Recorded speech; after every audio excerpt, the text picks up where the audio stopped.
আমরা ইসমে ফাইল গঠনের নিয়ম আমরা জানি, অর্থাৎ 3 অক্ষর বিশিষ্ট যে সমস্ত ক্রিয়া আছে, যেমন নাসারা, দরাবা, সামিআ, ফাতাহা, সবগুলো একই নিয়ম।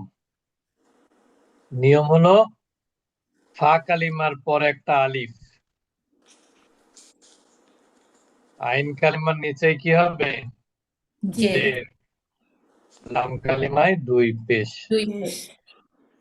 ফাইলুন, ইসমু ফাইল, ইসমু ফাইলুন। তাহলে দরাবা কি হবে? দরিবুন। দরিবুন। সামিয়া কি হবে? সামিউন। সামিউন। ফাতাহা, ফাতিহুন। নাসরা, নাসরুন। সব কিন্তু একই নিয়ম।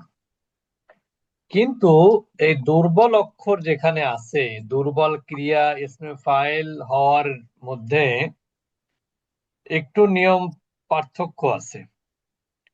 যেমন আপনি যদি এখানে চিন্তা করেন, তাহলে এখানে রুট লেটার কি কি আছে? কলার মধ্যে ক, কফ, ওয়াও, লাম। আলিফ জবর ক, ওয়াও জের উই, লাম 2 পেশ, লাম। লুন। লুন। একটা জিনিস মনে রাখবেন, ইসমে ফাইলের পরে যদি আলিফ থাকে, এই যে আলিফ, এটা ইসমে ফাইলের আলিফ না? জি। ইসমে ফাইলের আলিফের পরে যদি ইয়া থাকে, তাহলে সেটা ওয়াও হয়ে যায়, ওয়াওটা আবার হামজা হয়ে যায়। একইভাবে ইসমে ফাইলের আলিফের পরে যদি ওয়াও থাকে, সেটা অটোমেটিক ডাইরেক্ট হামজা হয়ে যায়। বুঝেছেন এবার? ফা কালিমার পরে যে আলিফ থাকে ইসমে ফা, এইটাই কি নিয়ম ওস্তাদজি? এটাই নিয়ম। আপনি যত জায়গায় আইন কালেমাতে ইসমে ফাইলে ওয়াও পাবেন, সব জায়গাতে আপনার ওয়াওটা হামজা হয়ে যাবে। আর যদি ইয়া থাকে, সেটা ইয়া, প্রথমে ইয়াটা ওয়াও হবে, ওয়াও হয়ে তারপরে হামজা হবে। বুঝেছেন? আমরা এত ঝামেলায় না গিয়ে আমরা বলতে পারি যে ইসমে ফাইলের আলিফের পরে ওয়াও থাকুক, ইয়া থাকুক, ওইগুলো হামজা হয়ে যায়। যেমন মিলায় দেখেন, এটা তাহলে কি হবে?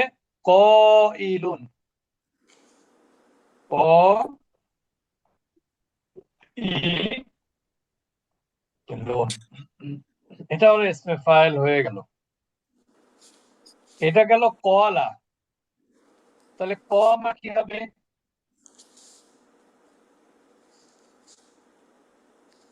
কমার ইসমে ফাইল কি হবে?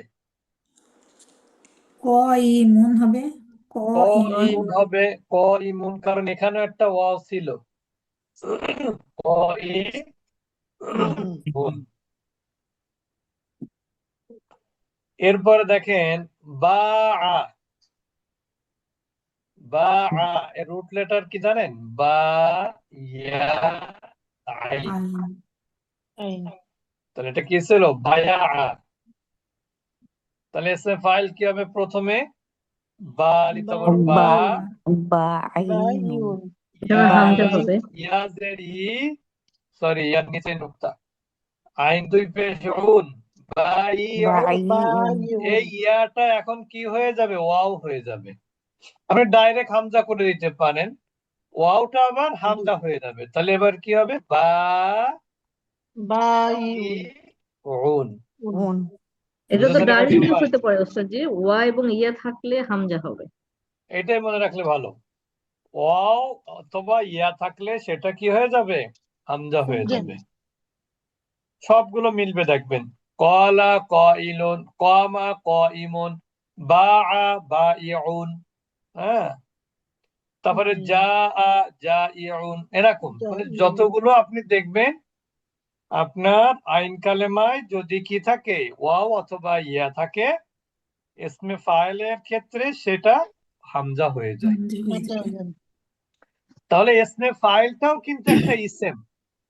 যেমন আমরা ইসেমের দ্বিবচন কিভাবে করেছি? মুসলিমুন, মুসলিমানি, মুসলিমুনা। এবার মুসলিমাতুন ফেমিনিন, এটার দ্বিবচন কি হবে? মুসলিমাতানি।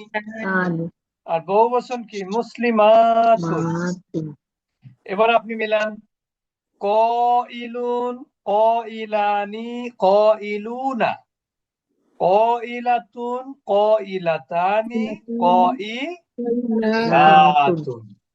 একইভাবে কইমুন, কইমানি, কইমুনা, কইমাতুন, কইমাতানি, কইমাতুন। এটা হলো একবারে ইসম, কারণ ইসমের আলামত পাওয়া যায় ইসমে ফাইলের মধ্যে। ইসমের আলামত কি? শব্দের শুরুতে হয় আল হবে, অথবা শব্দের শেষে তানবিন হবে। আমরা তো ইসমে ফাইলের শেষে তানবিনই পাই, বুঝতে পেরেছেন? ইসমে ফাইলের শেষে তানবিন পাই, ইসমে ফাইলের আগে কিন্তু আলও দিতে পারবেন আপনি। যেমন নাসিরুন অর্থ কি? একজন সাহায্যকারী। কারণ মুসলিমুন অর্থ কি? একজন একজন মুসলমান। কাতিবুন অর্থ কি? একজন লেখক।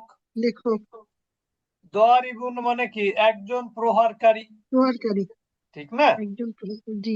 তারপরে কইমুন মানে কি? একজন দণ্ডায়মান, অর্থাৎ একজন দাঁড়ালো পুরুষ। তাহলে কইমানি কি? দুইজন। কইমু নাকি দুইয়ের অধিক। আর এটা ফেমিনিন কি হবে? কইমুনের ফেমিনিন কইমাতুন। আর দ্বিবচন কইমাতানি। আর বহুবচন কইমাতুন। তো ইসমে ফাইলও একই নিয়ম। এই যে কইলুন, কইলানি, কইলুনা, কইলাতুন, কইলাতানি, কইলাতুন। এটা হলো ইসমে ফাইল গেল। এবার আমরা চলে যাব ইসমে মাফউল। ইসমে ফাইল কিন্তু সবসময় যেগুলো মুজাররদ মানে কি? যার 3 অক্ষর বিশিষ্ট যে সমস্ত ক্রিয়া আছে, 2 নাম্বার ফর্ম না, 1 নাম্বার ফর্মের যত ক্রিয়া আছে ইসমে ফাইল সব একই নিয়মেই হবে। বুঝেছেন সবাই? ভিন্ন হচ্ছে কারিমুন, এটা ভিন্ন। বাকি নুন প্যাটার্ন, দত প্যাটার্ন, সৎ প্যাটার্ন, ফা প্যাটার্ন সবই একই নিয়ম। আর ইসমে মাফুল হবে হলো মুদারি থেকে। ইসমে মাফুল কি থেকে হবে? মুদারি থেকে। তাহলে মুদারি কি ছিল? ইয়াকুলু, তাই না? ইয়াকুলু,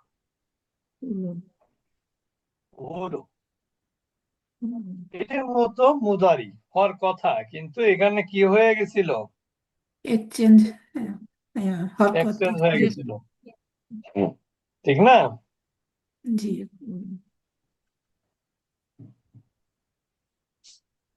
তাহলে এখানে কি হবে? নিয়ম হলো, এটাকে এইভাবে রেখে দিই। মনে করেন আপনি, এটা দুর্বল অক্ষর তো, এটা সবল ক্রিয়ার এটা দেখাই, তাহলে আপনাদের বুঝতে সুবিধা হবে। যেমন দেখেন, ইয়াদেরিবু,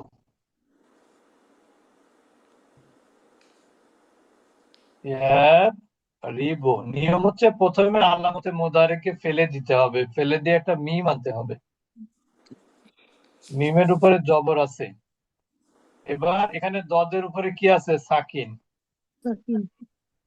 এরপরে আইন কালিমা কোনটা? আইন কালিমায় যদি পেশ না থাকে তাহলে পেশ দিতে হবে। কি বললেন?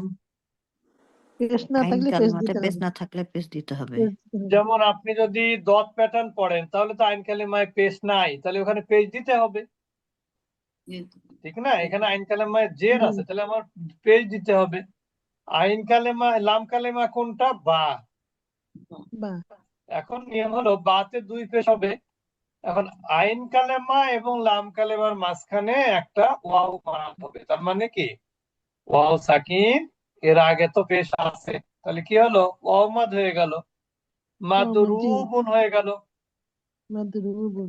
তাই না? এবার আমরা জি। যাই দুর্বল ক্রিয়ায়। দুর্বল ক্রিয়া আমরা কি করব? আগে তো আমরা এখানে এক্সচেঞ্জ করব হরকত, তাহলে এখানে কি হবে? পেশ হবে, ঠিক না? আর এখানে কি হবে? সাকিন হবে।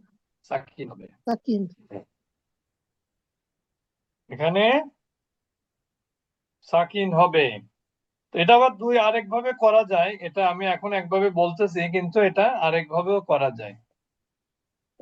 এটা আমরা আগে একটু বলি, সেটা হলো দেখেন, এখন এখানে প্রথমে কি করতে হবে? একটা মিম আনতে হবে জবর বিশিষ্ট। এখানে আইন কালেমায়, এখানে ফা কালেমা কোনটা? কফ। জি। আপু, এখন এখানে কিন্তু আরেকটা কি আনতে হবে? ওয়াও ওয়াও, সুকুন। ওয়ালা ঠিক না? এটা তো এমনিতে একটা অসুকুন আসবে, ঠিক না? আগে তো অ একটা ছিল, এখানে তো জি সুকুন হওয়ার কথা, কিন্তু সুকুনটা এক্সচেঞ্জ হয়ে গেছে না? জি জি জি কেন এক্সচেঞ্জ হয়েছিল? কারণ এখানে দুর্বল হরকত বিশিষ্ট এবং তার পূর্বে হরফে সহি কি সাকিন ছিল।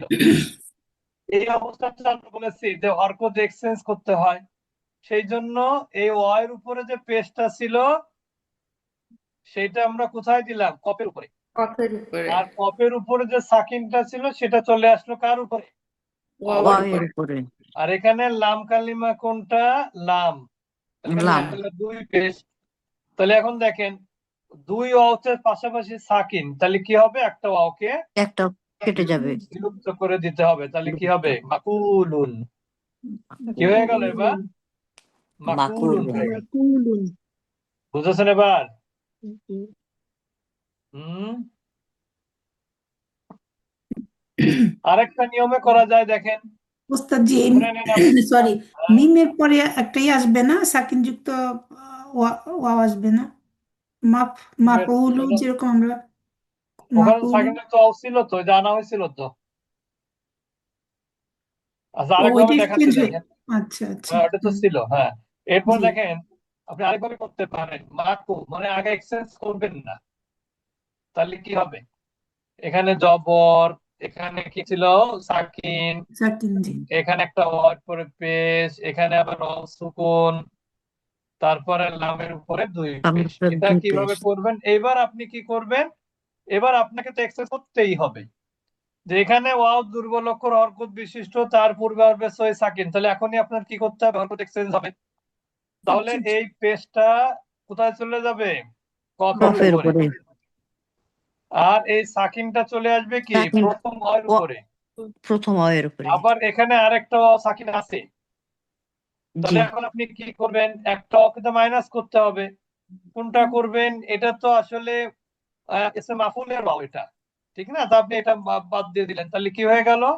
মাকুলুন হয়ে গেল। মাকুলু। তাহলে ওটা একই নিয়ম, মাকুলুন, মাকুলানি, মাকুলুনা, মাকুলুনা। মাকুলাতুন, মাকুলাতানি, মাকুলাতুন। মাকুলা একইভাবে মাকুমুন, মাকুমানি, মাকুমুনা, মাকুনা। মাকুমাতুন, মাকুমাতানি, মাকুমাতুন।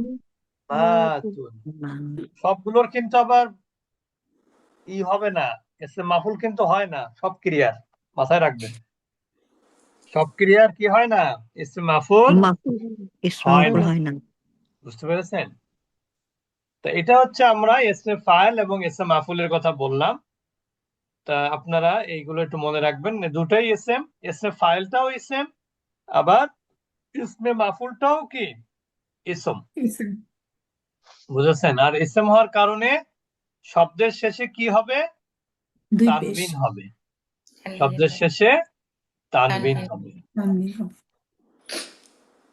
আর তানবিনটা, ওস্তাদ জি বলেন। ওস্তাদজি, ওই যে বলেন। যেটার মাকুল যেটার মাফুল হয় না ওইটাকে আমরা মোতাদ্দি বলি না? না, ভুলে হ্যাঁ, গেছি। হ্যাঁ, হ্যাঁ, জি। জি। মানে যে ভার্বের কাছে, যে ভার্বের কাছে দুই ভার্বের কাছে আপনি প্রশ্ন করতে পারেন দুই ভাবে। কি কিভাবে বলেন তো? একটা হলো কি, আর একটা হলো কাকে। থাকে। যেমন কর্ম, আমরা ছোটবেলায় কর্মকারক পড়েছি না? সেখানে কি বা কাকে দিয়ে প্রশ্ন করলে আমরা কি পাই? উত্তর পাওয়া যায়। কর্ম পাই, কর্মকারক কর্ম পাই, পাওয়া ঠিক যায়। না? কি বা কাকে দিয়ে প্রশ্ন করলে কর্মকারক পাই। এখন বলেন, সব ক্রিয়াকে কি আপনি কি বা কাকে দিয়ে প্রশ্ন করতে পারেন? না। যেমন কলা, একে প্রশ্ন করতে পারেন, সে বলেছিল, তখন আপনি প্রশ্ন করবেন কাকে বলেছিল, এই একটা প্রশ্ন করতে পারেন। আবার কি বলেছিল সেটাও প্রশ্ন করতে পারেন। কিন্তু আপনি যদি বলেন কমা, তাহলে এখানে আপনি কোনো প্রশ্নই করতে পারবেন না। দাঁড়িয়েছিল, কি দাঁড়িয়েছিল প্রশ্ন হয়? না, কাকে দাঁড়িয়েছিল প্রশ্ন হয়? জি না। হয় না। তার মানে এখানে মাফুল এটা হবে না। হবে না। তাহলে বুঝতে পেরেছেন যে কোন ক্রিয়ার মাফুল হবে বুঝবো কিভাবে? যে কোনো ক্রিয়াকে কি অথবা কাকে দিয়ে প্রশ্ন করলে যদি কর্ম পাওয়া উত্তর না পাওয়া যায় বা কাকে দিয়ে প্রশ্ন করা না যায়, কি দিয়ে প্রশ্ন করা না যায়, তার মানে সেটা হলো মাফুল, তার হবে না। যেমন দরাবা, সে প্রহার করেছিল। এখন আপনি প্রশ্ন করতে পারেন কিন্তু যে কাকে প্রহার করেছিল। সব জায়গায় তো আর কি দিয়ে প্রশ্ন করবেন না, কোন কোন জি। জায়গায় কাকে দিয়েও প্রশ্ন করবেন। দুইটার যে কোনো একটা লাগলেই হবে। এবার দেখেন আপনি, ফাতাহা, খুলেছিল, কাকে খুলেছিল এটা কিন্তু হয় না। কি খুলেছিল? দরজা খুলেছিল, এটা কিন্তু হয়। কিন্তু এটা মাফুল, কি দিয়ে প্রশ্ন করলেও তো উত্তর পাওয়া যাচ্ছে, ঠিক না? আবার দেখেন সামিআ, সে শুনেছিল, কাকে শুনেছিল এটা কিন্তু হয় না। কি প্রশ্ন করা যায়? কি কি শুনেছিল? শুনেছেন? আপনি বলবেন আজান শুনেছিল। বুঝতে পেরেছেন? তা এই হচ্ছে আমাদের মোটামুটি দুর্বল ক্রিয়া। এই হচ্ছে আমাদের কি দুর্বল ক্রিয়া। বুঝতে পেরেছেন? তা আমরা ইনশাল্লাহ আস্তে আস্তে দুর্বল ক্রিয়াতে সবল হয়ে যাব। নাকি? হ্যাঁ,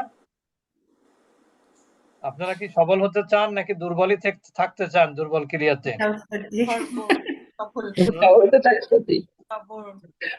যদি সবল হতে চান তাহলে এখন বসে বসে প্র্যাকটিস করেন। জি বুঝতে স্যার। পেরেছেন? সবল হতে চাই